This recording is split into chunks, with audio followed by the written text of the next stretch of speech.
everybody. Thank you for joining me for number 40 of Where I'm From with Eileen. She should be here any minute. What are you reading? I finished The Idiot. It took me a minute to get into it, but I ended up really enjoying it. And so now I'm going to read The Civil War of Amos Abernathy with my kid. Well, he already read it and he loved it and he asked me to read it. I'm looking forward to reading it and sharing it with him. Hello, you did it. I can't believe it, but yay! I am many people's first IG live, and I think it's good. Then you rip the Band-Aid off and you realize, oh, it's not that bad.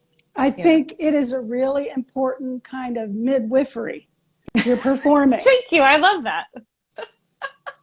Video midwifery. I used a midwife for my children, so that has particular resonance with me because I loved my midwives. And they're there to tell you, it's going to be okay.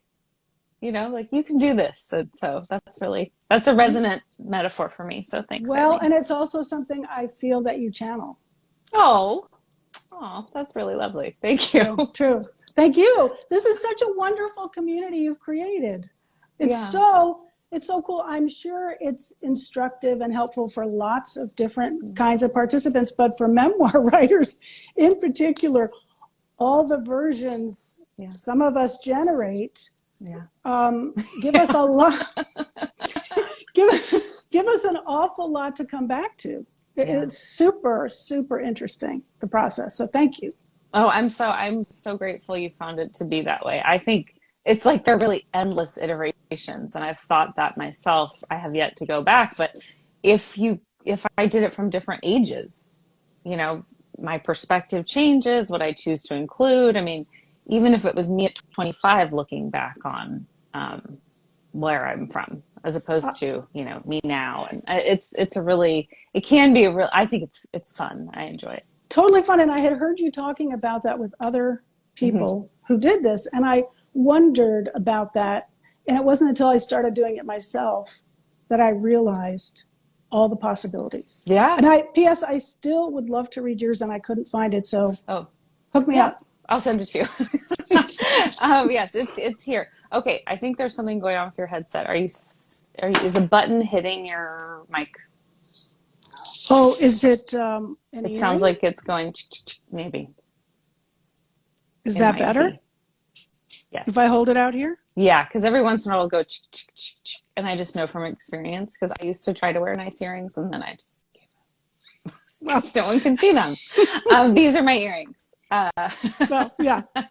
Well, I'm holding it out here, so here's hoping there's no sonic disturbance. And if there is, you'll tell me. Yeah, I just didn't want you later. I'm always torn because I don't want to make people self-conscious. But then later, I've had a couple people say to me, "Why didn't you tell me that the framing was here?" No, I appreciate it. All instruction is welcome. Okay, anything else you'd like to say before you begin? Just thank you. Oh, well, it's really my pleasure. I've made this point before, but it seems important because it's really changed my life. The things that we are good at and we enjoy have value in the world. And I really enjoy this, and it's fun for me. And it's been incredibly gratifying seeing that has value for other people. That I don't need to do things that are uncomfortable and difficult in order to take up the space that I take in the world. And that has been I didn't know that. I was many years old. What I love about that is that you proved it to yourself. You taught yourself. You created it for yourself. And I really admire that. Well, thank you. Hello, Maureen. Thank you for joining us. And everyone else who's here, we appreciate you. Maureen is making comments. That's why she got a shout out right on. And completely off topic, but Maureen, congratulations on your diagnosis. And you're all clear, and I'm so happy for you. Yay. Congratulations, Maureen. Yes.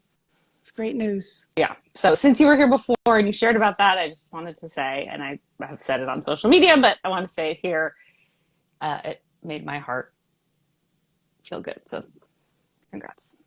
Yeah. Is that a chair you're sitting against? I really like that. No, it's a bed frame. It's my child's room. It's the place that I have internet and I can close the door. So I, I, I thank you for envisioned it. liking it. I envisioned it as kind of this giant throne. Right? I I did. like that. I can channel that.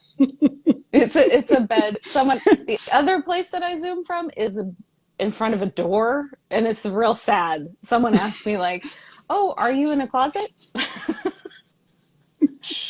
No. I could be. Yeah, but it looks like it. So I get it. So this is definitely the more scenic viewpoint. And I think and I'm sitting on the floor and I feel like it's a good, my kid was like, you could stand up, it'd be a better view. And nah.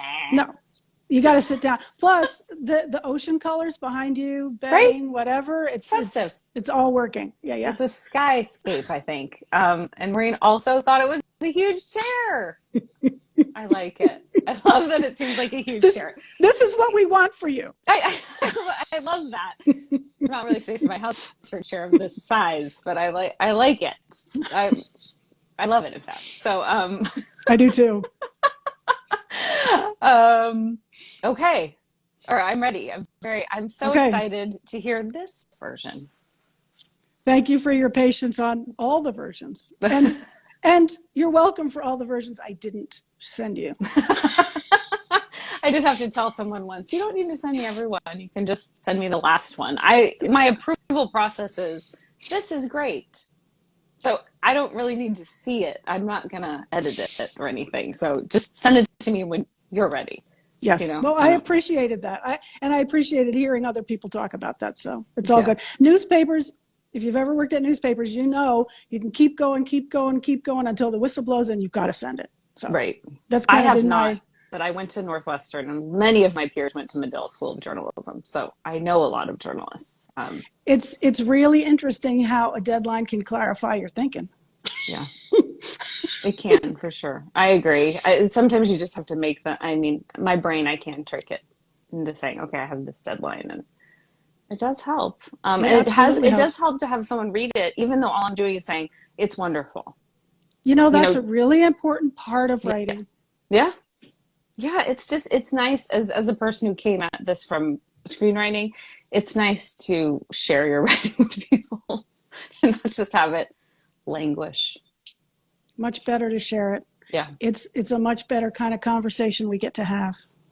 There's conversation that happens just out of nowhere, and there's conversation about things we've constructed, and that adds a whole other element to what we're able to say to one another and know about one another. And I really appreciate that. Okay, so I'm jumping in. Okay, I'm ready. Where I'm from. I am from books shelved floor to ceiling, reading for hours and making notes in the margins. From crunchy buttered hard rolls and good Jewish rye, tea with cream and sugar, and jugs of Gallo wine. I'm from the 3-story Victorian bought for a song, from lemon pledge and orange formica, stained glass laughter, and door slammed tears. I'm from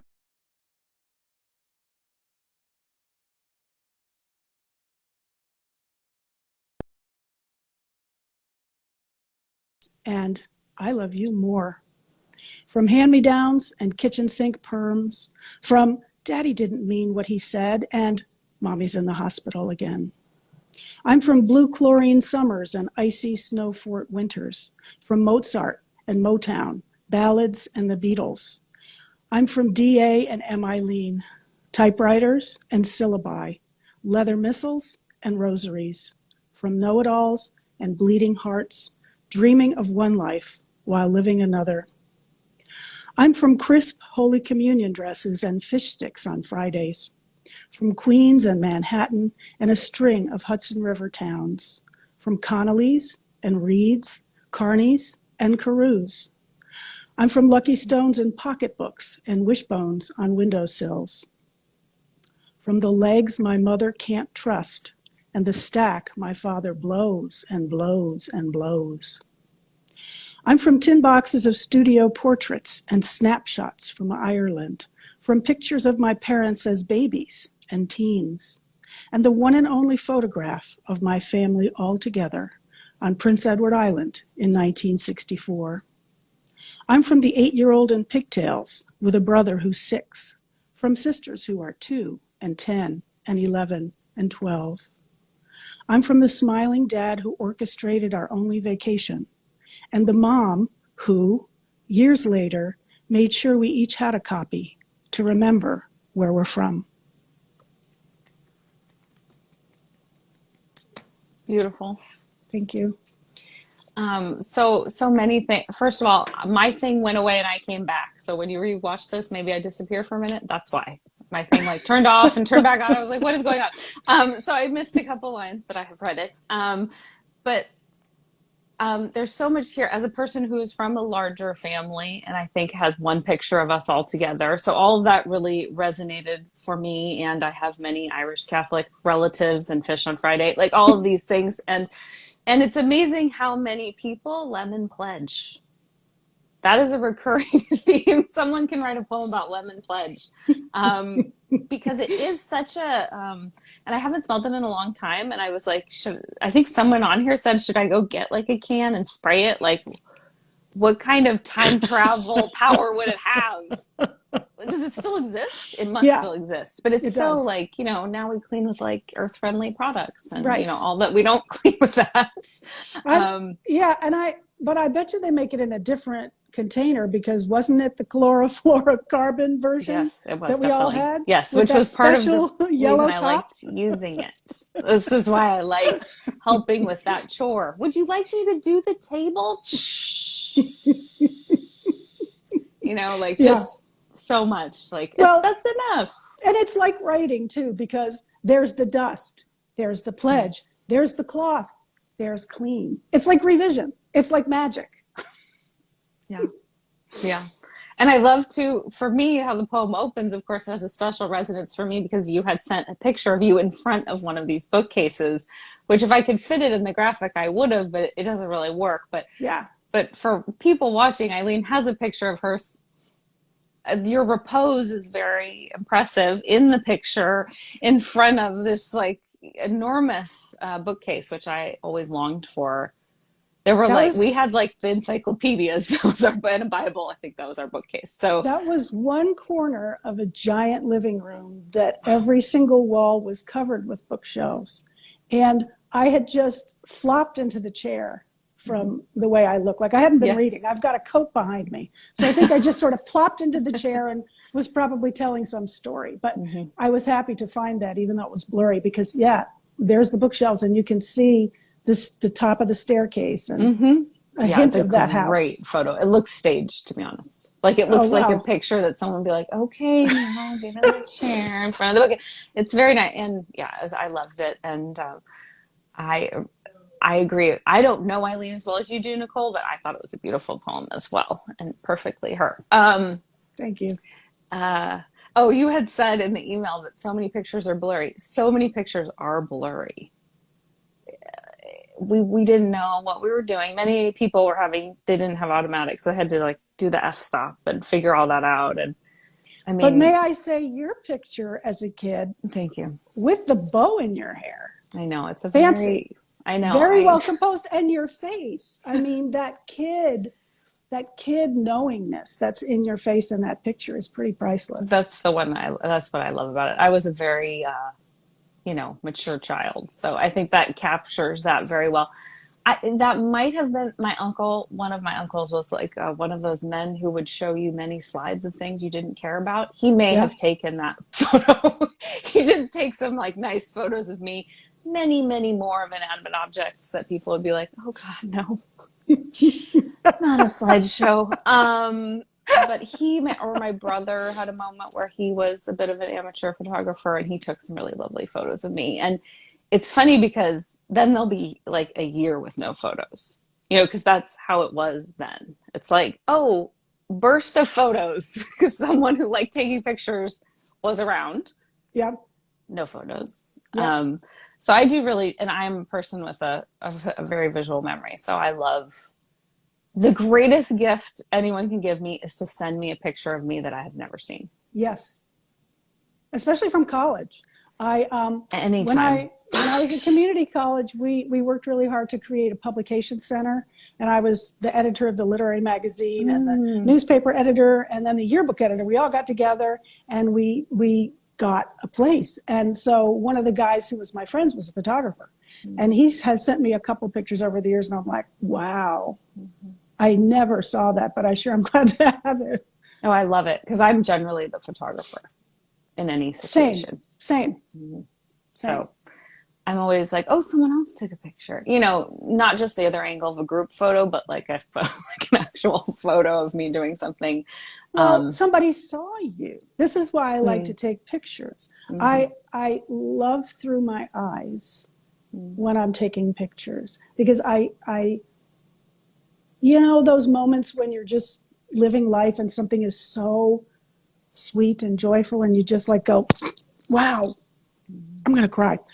That's how I feel a lot of times with pictures, like the way the light is, the way this person that I love is standing, just to see that. And then when someone gives you the gift of seeing you, it's like, wow, thanks.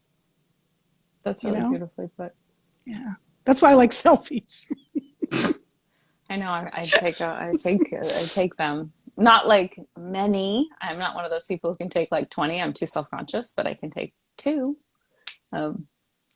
Yeah, I mean, I sometimes maybe take too many pictures, but I don't think it's possible to take too many pictures. Oh, that's although nice to I hear. am still thinking to myself, now, where are all those pictures I took in 2010? And aren't they supposed to be on my cloud? And how do I get on my cloud again? And then I forget to deal with it. So it's waiting for me. It's on some massive to-do list, you know, the yellow legal pads of to-do lists. Constantly have them going. So, Eileen, I think you have everyone's story is wonderful, but I think your process of writing this poem and, you know, talk more about it because I want to hear what you went through. So I have a writing group. I see one of my friends from the Cedar Ridge Writers Groups who meet on Fridays at 2. We sometimes have prompts and sometimes we don't, but most of us get there as often as we can on Fridays. And I had somewhere seen somebody do this I come from.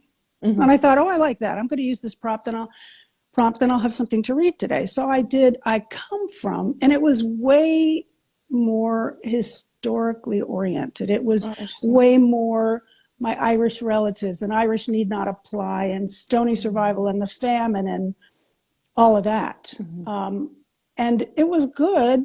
It was tougher on my parents. I talked about the silent treatment and the freeze and people who can hold a grudge from beyond the grave. And you know, I heard, it reminds me of a funny joke I heard the other day. Somebody said, have you heard of Irish Alzheimer's? No, you say, they forget everything but the grudges. So I kind of had that angle in that one. And when I saw you looking for people, I said, oh, I have one. I'll just use that. But yours is where I'm from, not I come from. And that was interesting to me because I started to realize I need to adjust the camera lens. I need to get a little bit closer. I need to be more personal. I need to think about me, the human. And I come from those things, but I come from a lot of other things. And my immediate family became more important to me. The houses, the prompt is super helpful. You know, I know I've heard you talk about it as Mad Libs, and it is, but it's the infinite Mad Lib because there are an infinite number of answers to every single question. And it's supposed to be compact. I mean, I did so many different versions, which is why I thanked you, because they'll all be useful to me for my book, but they weren't useful immediately because, as I say, as a newspaper person, I'm used to revision. Right. I just rewrite and rewrite and rewrite until finally I go, oh, got it. Okay, thanks. Now I can relax. So that was the process I underwent. I had to keep coming closer and closer. And I was interested to hear you talk about this, I think with Kim, about what you say and what you don't say in this poem. There's an awful lot you can say. And what I realized as I kept writing was on paper, for something that lasts, I want to err on the side of kindness. Yeah. A book has a lot more room for hard truths than this tiny little poem. And they felt too heavy when I put them in there. I like context. Yeah, my parents were in survival mode, but they loved us the best they could. 6 kids in 10 years, is that a great plan? Maybe not. Teachers' salaries, one parent can't work? Yeah, maybe not ideal, but that's what they had. And that they did as much as they could. I wanted to honor. Yeah. You definitely can talk more about, what tools they didn't have within the context of a book. Yeah, I'm glad you also talk about tearing up, because I can't write about anything to do with my family without tearing up in a good way. Yeah. But I was really moved. I listened to several of your Where I'm From conversations, and I was really moved that you and several other people talked about tough parts of our childhoods that we do write about and we do want to explore, but not every package is for every story. That's true.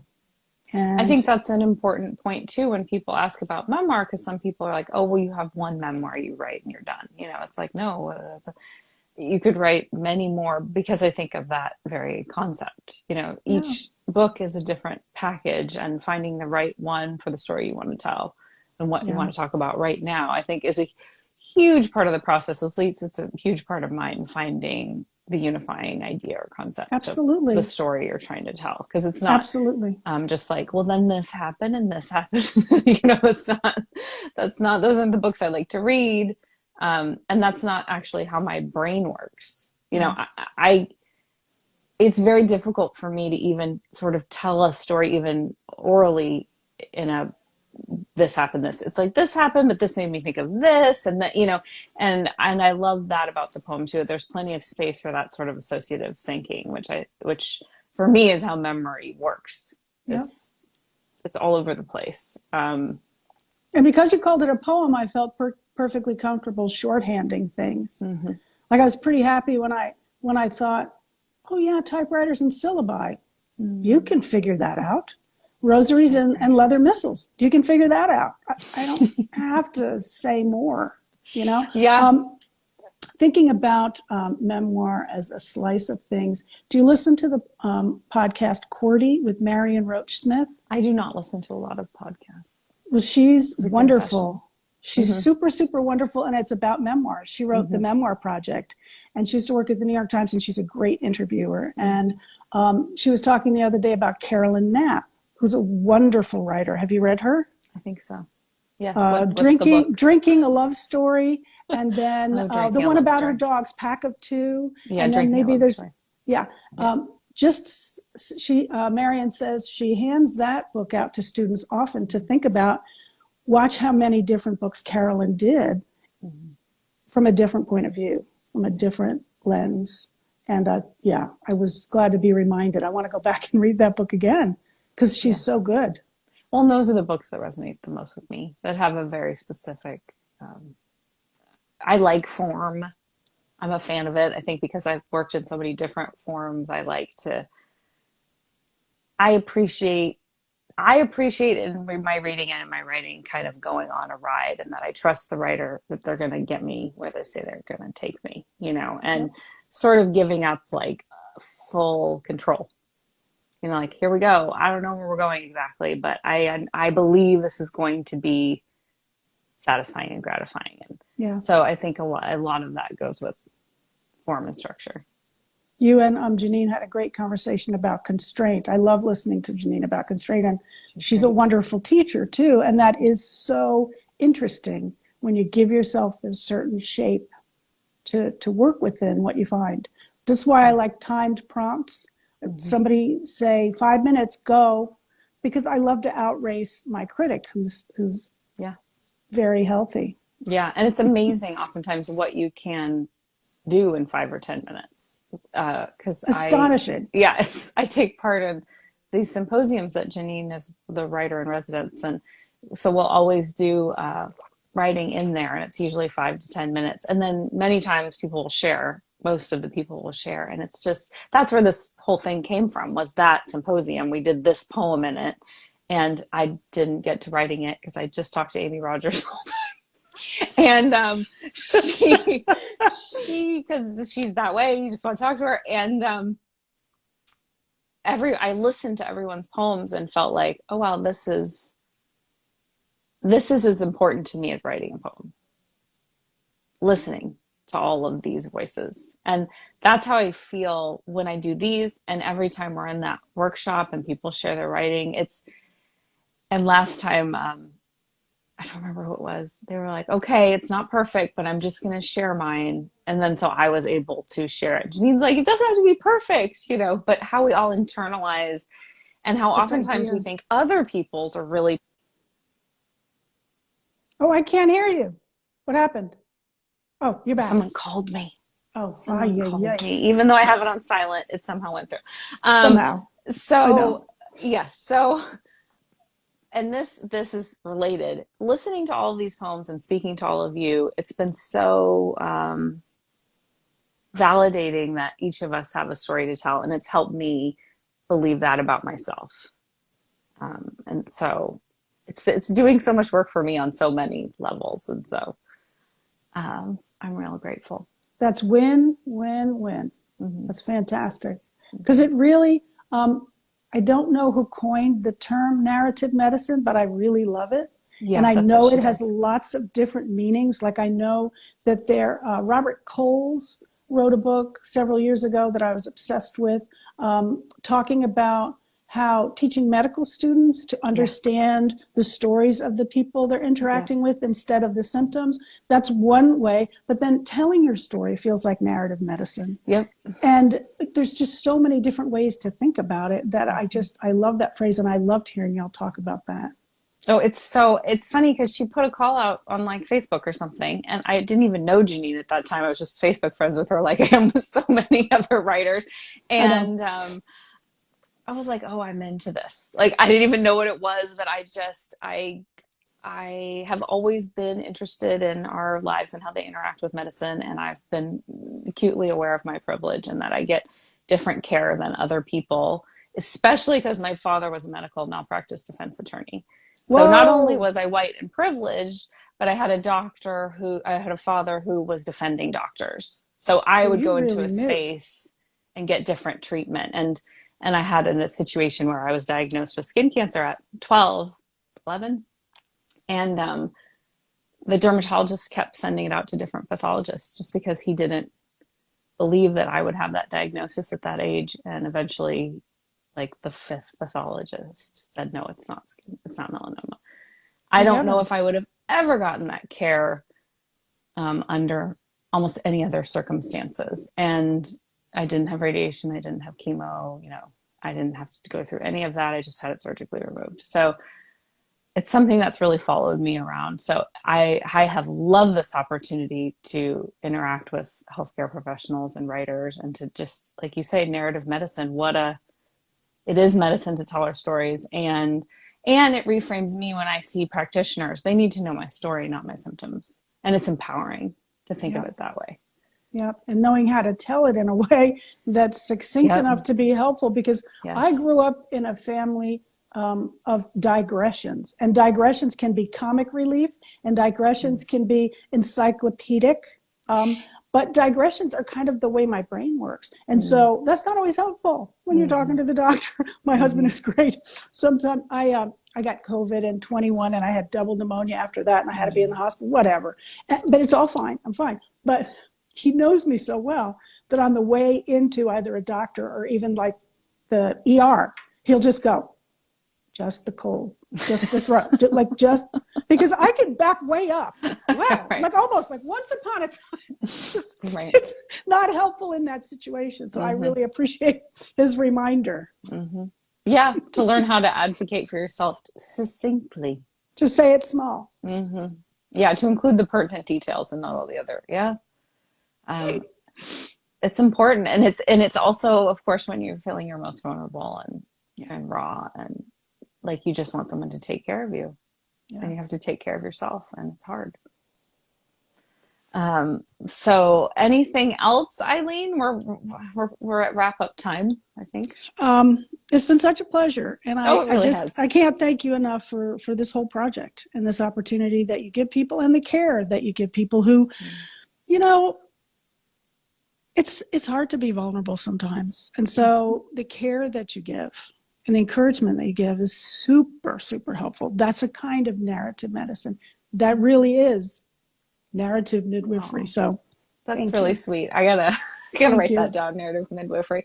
You're so welcome. It's really been a pleasure, and I know it's hard to be vulnerable, and I feel like the more that we can be, that I certainly for myself, my quality of life goes up the more willing I am to be vulnerable. So if I can encourage people to be this much more vulnerable, then I'm good.